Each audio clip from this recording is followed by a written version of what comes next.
Chapter 9. The Path of Yoga for the Ignorant. Om Shri Ganeshaya Namaha. Daksha said to Mudgalacharya, O eminent Muni, the chitta is extremely fickle. It has a liking for physical gratification. It is difficult to steady it and make it peaceful. O Lord, please suggest an easy method for subjugating the chitta and mastering yoga. Mudgalacharya replied, worship the illusory reflection of Chintamani, who resides in the chitta endowed with fivefold tendencies. This will result in the yogi conquering the chitta tendencies. O Prajapati, I do not see any other solution. Vanquishing the chitta through yoga sadhana is the only path. There is no doubt about it. Daksha requested, please suggest a convenient path following which everyone can attain Brahma. Any human can rely on this path and be absorbed into the divine. Mudgalacharya replied, an ignorant human who is engrossed in physical gratification will never adopt the path of yoga. He is driven by lust. He is greedy and is inherently attracted to deeds which will help him to obtain the unobtainable. Examples are converting iron into gold, doubling his wealth with magic, etc. Such an evil person should give up committing sins for obtaining the unobtainable and turn towards doing good deeds so that he can accumulate merits. As a result, he will be absolved of his sins. Having attained purity, such a human must engage in doing desirable karmas. By doing so, he will obtain the unobtainable. If he has not yet fulfilled some desires, he must strive to perform more good deeds with faith. If his unobtainable desires are not fulfilled, he should convince himself that more benevolent deeds are required to be done. He must tell himself, you have committed innumerable sins in many previous births. They are creating obstacles in our path. Even if he is unhappy, he must continue to perform good deeds so that he is absolved of his sins. This will cleanse his antakarana. Antakarana means internal organs. It refers to the totality of the mind, including the thinking faculty, memory, the sense of I-ness, and the discriminating faculty. In Vedantic literature, this antakarana is organized into 4 parts. Ahankara, ego, identifies the Atma, self, with the body as I. 2. Buddhi, the intellect. It controls decision making. 3. The Manasa, mind, controls the Sankalpa, will or resolution. 4. Chitta, memory, deals with remembering and forgetting. O Daksha, even if he is performing sakama karma means to act selfishly or with intention of personal gain and self-interest in mind. Due to their overabundance, his mind will veer towards the path of nishkama karma, selfless or desireless action. Then he will think, in my various births, I have indulged in many pleasures while being trapped in the cycle of birth and death. However, having assumed the birth, I have never attained the bliss-bestowing Brahma. It is possible that I have not attained the impossible due to my prarabdha, collection of past karmas. It is not possible to elude one's prarabdha. Therefore, I will continuously perform nishkama karmas. This will liberate me from the cycle of birth and death. There is no doubt about it. Divine bliss is infinite. By being ardently devoted to Brahma, I shall become united with Brahma and will strive to attain it. Resolving thus, he must abandon lustful tendencies and should commence worship of Ganesha and 5 devas as a solution to liberation. He should perform austerities with a desire to attain Salokya and other muktis, liberation. When he engages in such penance, the human gradually becomes empowered. O Prajapati, there are various types of incarnations of Brahma. As he visualizes these forms, his mind becomes immersed in their opulence. They are all the forms of the mighty Brahma, the Paramatma or Supreme Spirit. Being his Amsha, they are endowed with luster and hence are Sarvadhisha, Lord of all. He should think of all in this context and perform their puja. O Daksha, following this path, the chitta of a human will be purified with their grace. As he reflects further, he becomes convinced that Ganesha is the most supreme one, endowed with absoluteness, and worshipped by all, Sarva Pujyatva, and becomes immersed in his devotion. When he realizes that he is the Lord of Swananda, he is the Swanandanatha, he must meditate with Nishkama Karma Bhakti for attaining Swananda. He no longer desires wealth, vidya, health, long life, wife, son, prosperity, and other worldly pleasures. Thereafter, he disconnects himself from indulgences, performs penance day and night with absolute devotion, and sings bhajans with the intention of attaining liberation. With the grace of Ganesha, his chitta will become completely purified. He should sing the bhajans of Ganesha with a pure chitta. He should believe that all the things in the world are his form. He should pray to Ganesha for the welfare of all. He should always take care that his behavior does not hurt anyone. He should restrain the sentiments evoked by dualities such as happiness, sorrow, etc. and be humble. There are 5 kinds of mukti: Sayujya, Sarupya, Salokya, Samipya and Sasrishti. Sayujya is oneness with the Lord. Salokya is living on the same loka. Srishti having the same opulence. Samipya to be a personal associate, and Sarupya having the same bodily features. He must not forget that this Vishwa is the form of Ganesha and does not unnecessarily pluck leaves and flowers unless they are required for rites and rituals. He should live in seclusion and away from civilization, worship Ganesha with devotion and always meditate on him. He should worship the Lord with single-pointed chitta. He should adhere to Sama and Dhamma. Sama is serenity or tranquility of mind that is brought about by eradication of inherent desires. Dhamma is control of the senses. And subjugate his chitta. He should realize that it is difficult to gain control over the chitta. There is no doubt about it. He should control his breath with the practice of pranayama to restrain it. Now I shall explain an easy technique for restraining the breath by which one will be absolved of all sins and the chitta will be purified. Yogic breathing exercises. Inhale deeply through the left nostril, Puraka, closing the right nostril with the forefinger. Hold the breath for 4 times the inhalation time, that is Kumbhaka, stopping the breath by shutting the mouth and closing the nostril with the fingers of the right hand. O Prajapati, this should be followed by exhalation, Rechaka. The time taken for exhalation, that is Rechaka, should be twice the time taken for inhalation, Puraka. This should be followed by inhalation Puraka through the right nostril, retention Kumbhaka and exhalation Rechaka through the left nostril. Again perform Puraka through the left nostril, continue the cycle. It is definite that if a determined person performs pranayama continuously, he will be absolved of all sins.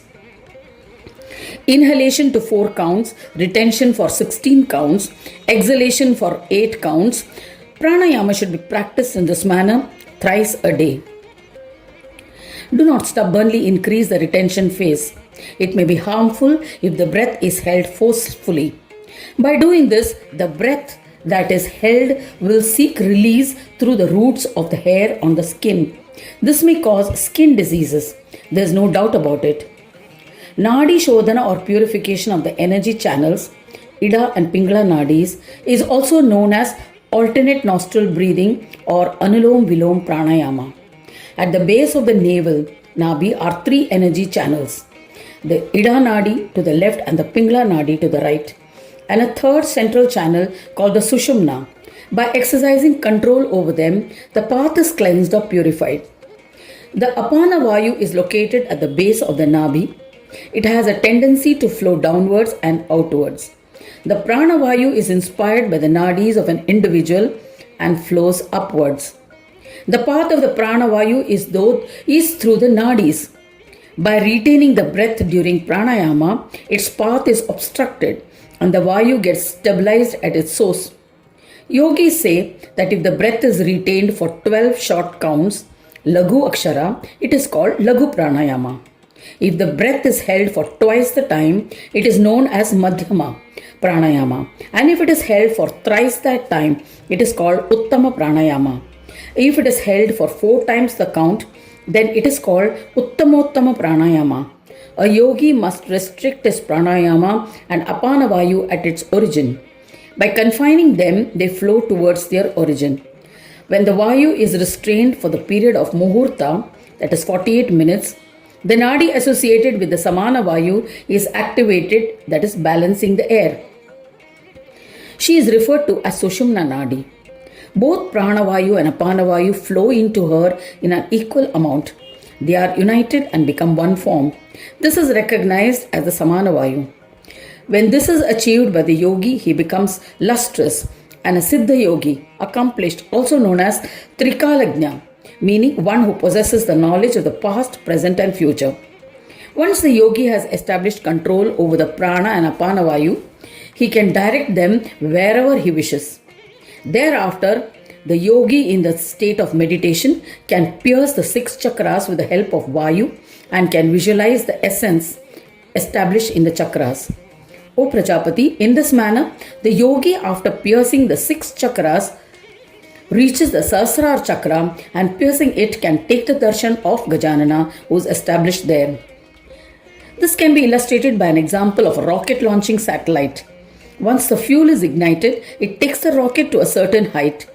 There, another explosion occurs which takes the rocket further. This continues till the rocket reaches its destination. The piercing of the 6 chakras occurs in the same manner serially from lower to upper levels. These chakras are 1. Muladhara, the root chakra located at the base of the spine. 2. Swadhisthana, the sacral chakra. 3. Manipura, the navel chakra. 4. Anahata, the heart chakra. 5. Vishuddhi, the throat chakra. 6. Agnya, the third eye chakra. 7. Sahasrara, the crown chakra. After reaching this chakra, he maintains the deep meditative state, samadhi, and stabilizes the vayu there. And with the help of pranayama, should focus on Gajanana. With the strength of the trapped vayu, the chitta of the yogi will be further purified. He begins to visualize the Sanatana Brahma, eternal supreme, established in all objects. In that state, by the prowess attained through yoga, he becomes completely self-dependent, swadhina, and all his wishes will be instantly fulfilled. In such a state, a yogi should not desire anything. If he does, during the course of fulfillment of his desires, he will become a depraved yogi. O Prajapati, yoga sadhana involves 2 types of kriyas. They are Bahya Kriya, external, and Antara, or internal. In the Bahya Yoga sadhana, he will observe penance while following the precepts of his dharma. This involves observing various fasts, vratas, pilgrimages, etc. Antara Yoga sadhana involves performing pranayama, which can bestow all siddhis. By both these methods, the yogi can purify his chitta and achieve control over it. Yogis have said that in comparison to the Bahya method, the Antara method will grant siddhis 1,000 times faster. Now, I shall explain a third method, practicing which a human can become reverential to the most eminent of yogis. Karmas to be performed for the purification of the chitta are of 2 types. By performing these, a man will accomplish purification of his chitta and the realization of the eternal Brahma. He sees that the formless absolute Brahma exists everywhere and he automatically becomes absorbed in it. I have explained the Bahya and Antara Kriyas of yoga, which bestows rewards. There is another and different tool which one should adopt. A yogi must carefully monitor what his chitta is attracted to. He should master sama and dhamma, tranquility and self-restraint, and meditate on Brahma to forcefully control the fluctuations of the chitta. He should abide by his dharma and perform only those karmas which are required to sustain the body. In this way, he will train the deha and make it calm by eradicating desires. This is known as dhamma. One should refrain from extravagant lifestyles. If the chitta desires physical gratification, he should ignore it. He should divert it towards Brahma. Restraining the chitta and acquiring control over it is known as sama. By that, the chitta forsakes all its tendencies and becomes completely self-dependent and then becomes absorbed in Brahma. In this manner, a resolute person should detach himself from materialistic pleasures gradually. Due to proficiency in yoga and patience, he becomes a yogi. I always advise that he should give up the path of karma and adopt the path of jnana yoga when in that stage. He should abandon all desires and constantly meditate on the Manuvani Vihina Brahma. When he concentrates on yoga, he will restrain the chitta which had resolved to attain gratification of desires. In this manner, the yogi's chitta will become self-dependent, swadhina. But if due to his inherent rebellious nature, the chitta wanders beyond his control, then he needs to adopt another path. By restraining the deha and his indriyas, body and sense organs, the eminent yogi should sit on an asana on the ground. He should be unwavering like a firmly fixed pillar. He should not perform any kriyas. In that state, the eminent yogi should sustain on whatever food and water is offered to him voluntarily. If not offered any food, he should remain unmoved. He should not toil for it and should rely on his prarabdha. If any snake, scorpion or tiger trouble him, or even if humans attack him, he should remain unmoved. He should remain unmoved like an inanimate object. He should consider his physical suffering as his prarabdha and not bear grudges towards his tormentors. He should think that I have inspired them to behave in this manner by the deeds of my previous birth. That is why they are causing me grief. It's not their fault. Even if several people of sattvic qualities serve him, he should not deviate from his path. Instead, he should think it is due to the karmas from my earlier lives that they have been inspired to serve me. It's not their virtues. Thinking in this manner, he should not wish for their welfare either. In this manner, the yogi must remain detached.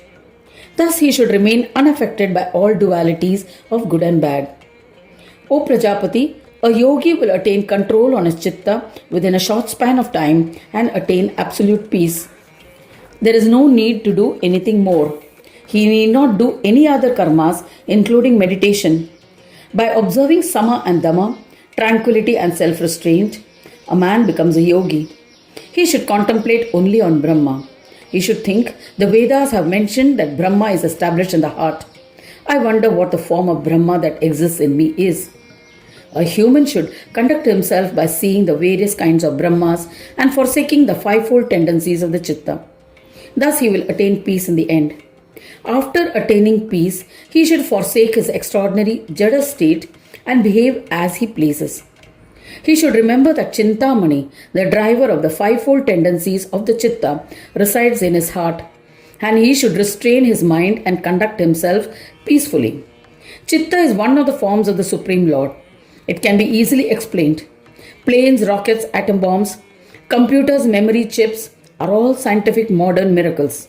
They are a result of the human chitta. These explain its enormous divine powers.